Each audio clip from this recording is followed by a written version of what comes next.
Langkah pertama dalam membuat hotspot adalah membuka Winbox dan menghubungkan perangkat ke jaringan. Ini merupakan fondasi penting untuk memulai konfigurasi jaringan yang lebih lanjut.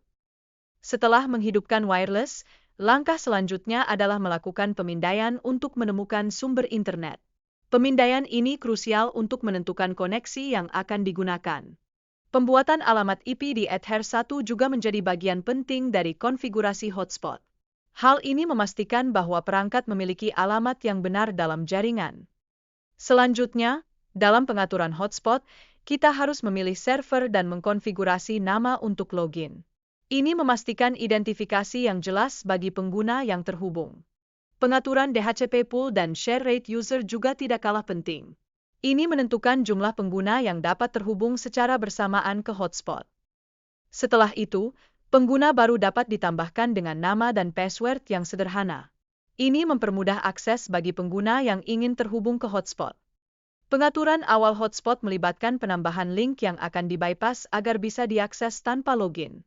Ini bertujuan untuk meningkatkan kemudahan akses bagi pengguna. Setelah login ke hotspot, pengguna dapat mengakses internet dan melakukan browsing dengan bebas. Ini menandakan bahwa pengaturan berhasil dilakukan. Proses selanjutnya adalah mengatur bagian marking di IP3 WAR untuk mendukung pengaturan jaringan.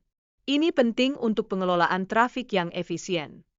Pada tahap awal, kita perlu mengatur aksen dan memilih opsi yang tepat untuk mark connection. Hal ini penting untuk memastikan koneksi dapat terkelola dengan baik. Setelah menambahkan mark connection, langkah berikutnya adalah memilih nama untuk paket yang akan digunakan. Pemilihan nama yang jelas sangat membantu dalam pengelolaan data. Video juga menekankan pentingnya menambahkan pengaturan untuk download, guna memastikan semua data dapat diakses dengan mudah. Pengaturan ini perlu dilakukan dengan cermat. Konfigurasi upload dilakukan dengan menetapkan batas maksimum 1 MB untuk menjamin transfer data yang optimal. Ini penting agar tidak terjadi kelebihan beban dalam sistem. Setelah mengatur upload, langkah selanjutnya adalah menentukan konfigurasi untuk download. Ini dilakukan untuk menjaga keseimbangan antara kecepatan upload dan download. Pengujian dilakukan setelah semua konfigurasi selesai untuk memastikan bahwa semua pengaturan berfungsi dengan baik.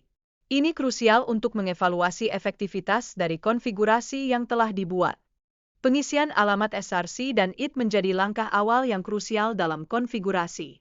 Pastikan untuk mengisi dengan benar agar tidak terjadi kesalahan koneksi. Menu Advent memberikan opsi untuk memilih konten yang akan diakses. Proses ini penting untuk memudahkan navigasi dalam aplikasi yang digunakan. Uji coba pemutaran video di YouTube dilakukan untuk memastikan pengaturan berhasil. Ini merupakan langkah penting untuk mengecek keberhasilan konfigurasi yang telah dilakukan.